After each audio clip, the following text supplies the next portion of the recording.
Так, лестницамен жоғарыға шығамыз, былай қарай келеміз, артымыздан бір нәрсе келе жатыр. Соны жақындатпай барынша секіріп өтіп кетіп, мына жерде кнопка бар, секір.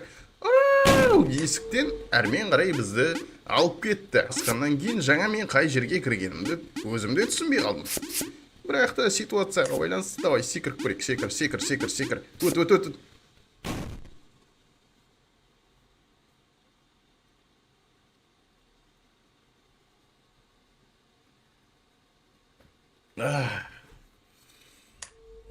Боқтамаймыз, барынша боқтауға тырысамыз.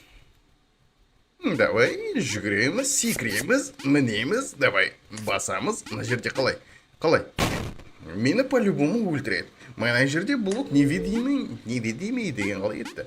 Невидимый емес, значит, көзге көрінбейтін блок жоқ ол жерде. Біз даже тұрып қалатын болсақ, ол жерден абсолютно өлеміз деген сөз. Мен мүмкін ананы баспауым керек шығар. Давай. Мен босына басып, ана жерде кнопкаға уақытымды құртып жүрген кезде